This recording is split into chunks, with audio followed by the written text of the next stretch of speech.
看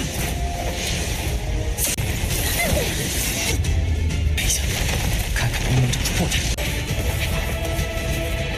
带回去。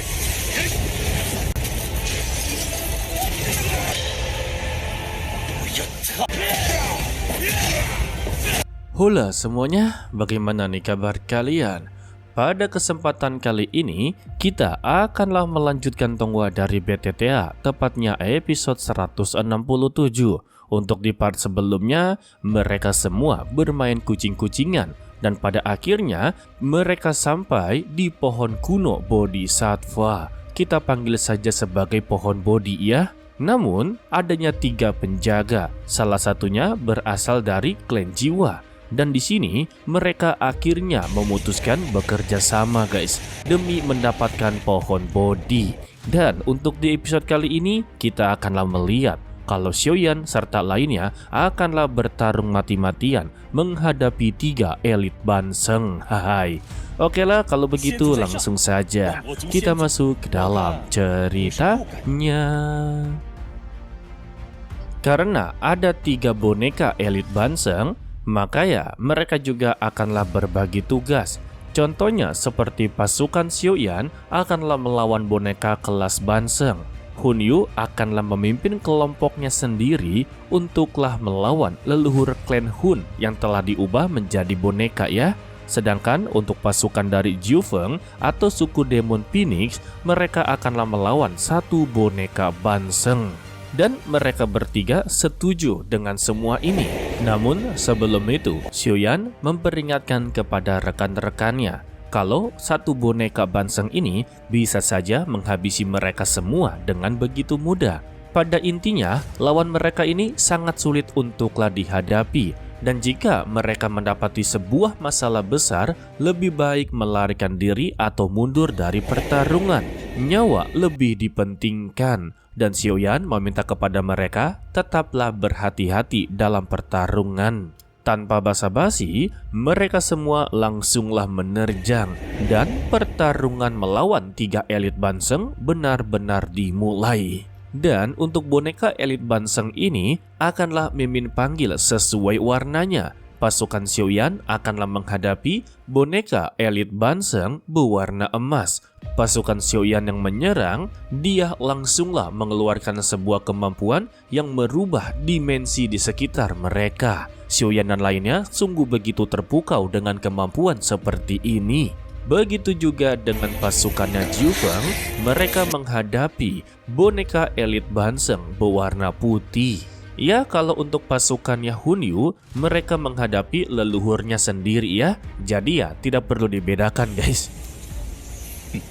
Lalu, Xiaoyan kembali memperingatkan kepada rekan-rekannya kalau sebenarnya kekuatan ruang ini mereka pernah menghadapinya. Jadi, janganlah perlu khawatir dan tetaplah berhati-hati. Namun, ketika Xiaoyan menyerang, serangannya berhasil untuklah diserap. Bahkan ya, serangannya dikembalikan guys.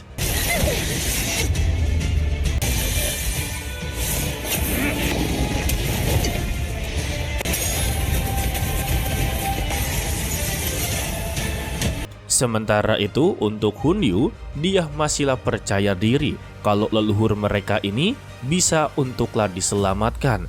Asalkan mereka bisa untuklah menyadarkannya, maka ya dialah yang akan menjadi pemenangnya. Ya betul sih, jika leluhurnya sadar ya tidak akan ada yang bisa untuklah mengalahkannya guys. Tetapi sayangnya, usaha dari mereka sia-sia. Justru mereka mendapati serangan. Beberapa dari pasukan klan jiwa haruslah tumbang. Hal ini membuat Hunyu begitu sangatlah kebingungan dan mempertanyakan bagaimana semua ini bisalah terjadi.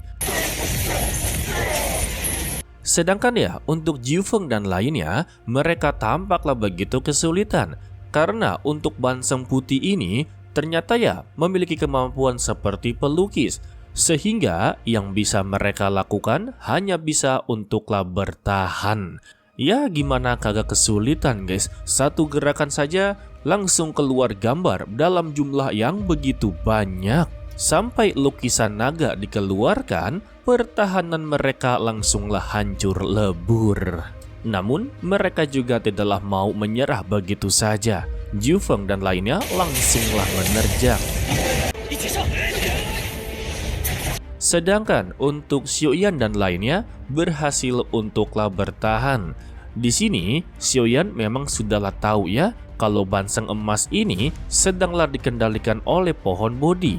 Dan dia berpikir jika berhasil memotong benang yang berada di sekitarnya, mungkin ya mereka bisa memenangkan pertarungan guys. Sehingga dia memberikan instruksi kepada rekan-rekannya, mari kita potong menjadi 2 bersama-sama. Sehingga mereka pun langsunglah menerjang. Tetapi untuk si banseng emas, dia pun langsunglah mengeluarkan serangan secara bertubi-tubi, membuat pasukan dari Xiuyan haruslah bertahan sembari menerjang.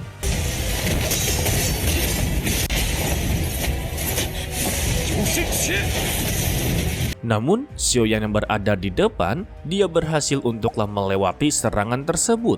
Dan dia tidaklah membuang kesempatan ini untuklah mengayunkan pedangnya guys. Tetapi ya tetap saja pedangnya berhasil untuklah ditahan, yang membuat mereka berdua melakukan bentrokan.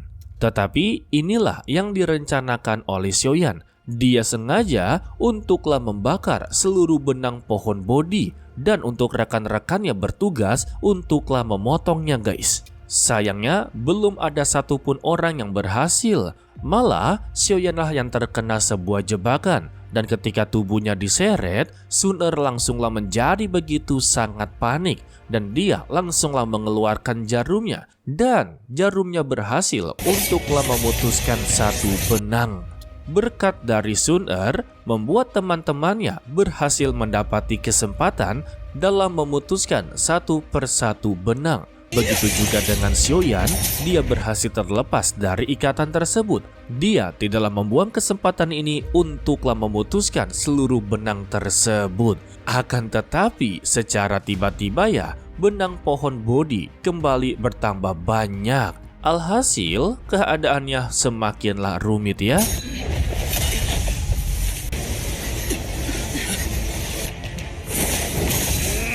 Jadi ya, usaha mereka sebelumnya anggap saja sudah sangatlah sia-sia. Dan karena tidak ada pilihan lain lagi, Xiuyan langsunglah menggunakan kekuatan tubuh kaca King Kong-nya, atau biasa dikenal sebagai tubuh kaca Vajra. Ya, terserah kalian lah ya untuk penyebutannya seperti apa. Dengan dirinya mengendalikan tubuh kaca, membuat rekan-rekan dari Xiuyan berhasil untuklah diselamatkan dari serangan yang begitu sangatlah mengerikan guys.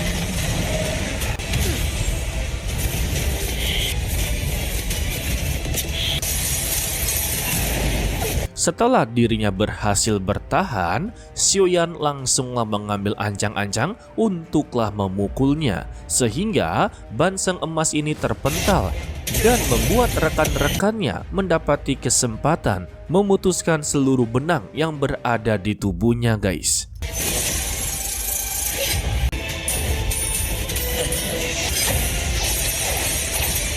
Namun, pedang pohon Bodhi mulai kembali bertambah banyak. Xiuyan yang telah mengetahuinya langsunglah mengeluarkan tinjunya, yang membuat boneka banseng emas ini langsunglah lenyap. Maka dengan begini, pasukan Xiuyan adalah pasukan pertama yang berhasil untuklah mengalahkan boneka elit banseng. Setelah mereka berhasil keluar, Xiuyan sungguhlah berterima kasih kepada jirah naga yang sebelumnya diberikan. Tanpa jirah naga ini, mungkin ya dia tidak akan bisa untuk bertahan. Lalu, mereka bisa melihat kalau pasukan Hunyu dan pasukan Jufeng ternyata masihlah berada di dalam guys.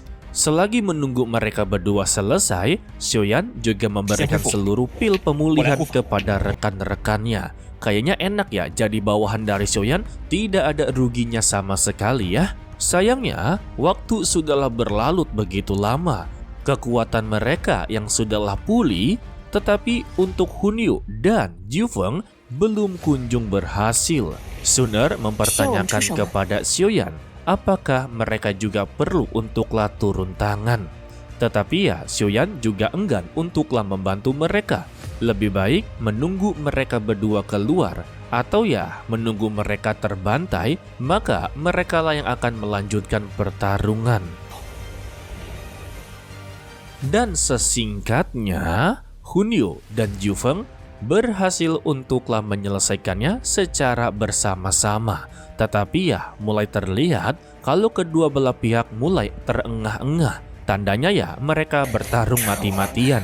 Untuk Sun Er memberitahu kepada Xiaoyan, tampaknya pasukan dari Hunyu dan juga Jufeng mengalami kerugian yang begitu sangatlah banyak. Dan mereka tampaknya tidak mempunyai kekuatan untuklah menantang mereka guys. Berarti ya cuma pasukan Xiaoyan yang tidak ada korban jiwa guys. Mendengar kabar ini ya Xiaoyan bisa menghela napas. Tetapi dirinya tetaplah khawatir kalau situasi selanjutnya akanlah lebih berbahaya. Lantas ya, Xiaoyan menyarankan kepada rekan-rekannya, orang yang belum mencapai kekuatan Dozun bintang 6 tidak diperbolehkan untuklah memasuki pohon Bodhi. Semua ini ya demi kebaikan mereka juga, betul. Sehingga ya mereka langsunglah berkumpul. Jadi guys, Dozun bintang 6 ke atas, mereka akanlah masuk dengan Xiaoyan. Sedangkan ya yang belum haruslah berada di luar. Dan orang-orang yang akanlah ikut dengan Xiaoyan yaitu Sun Er sudah pasti, Gu Qingyang sudah pasti, dan juga Yun Yun serta Cailin dan Xiao Yixian. Ditambah 2 orang yang sama sekali Mimin kagak kenal guys. Tetapi berbeda dengan Jufeng dan Hunyu, mereka semua membawa pasukannya. Lalu mereka pun secara tiba-tiba berpindah tempat guys. Atau lebih tepatnya, mereka berada di dalam pohon Bodhi. Xiaoyan yang berada di dalam haruslah melihat sebuah pemandangan yang begitu sangatlah mengerikan. Dan juga kejadian yang sangatlah tidak dia suka, yaitu tentang klan jiwa yang menangkap gurunya serta ayahnya guys. Dan semua ini adalah ulah dari pohon Bodhi. Ia memberikan sebuah ilusi kepada Xiaoyan. Sudah pasti ya, ini semua bertujuan untuklah menguji mereka satu persatu.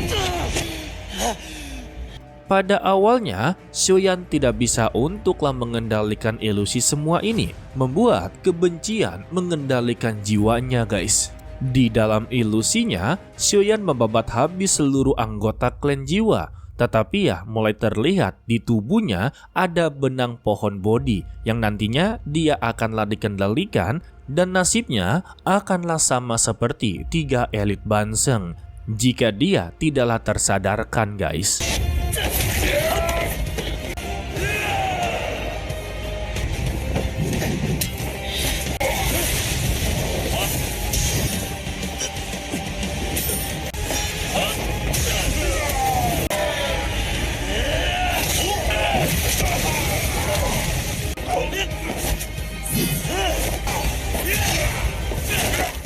Dan beruntungnya ketika tersisa 1 biji ataupun buah pohon Bodhi langsunglah menyadarkannya guys. Wadaw, tidak sampai di situ juga, seluruh benangnya terputus.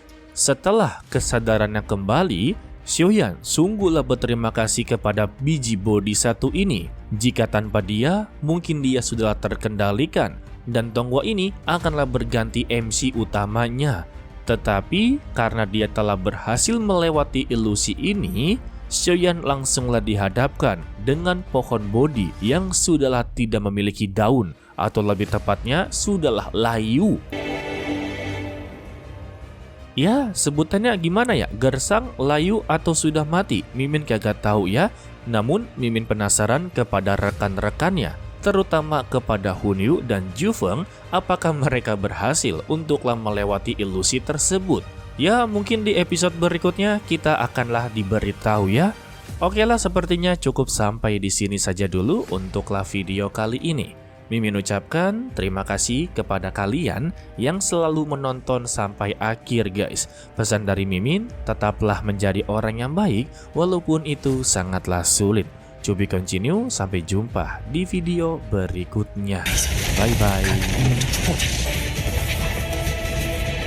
带出去！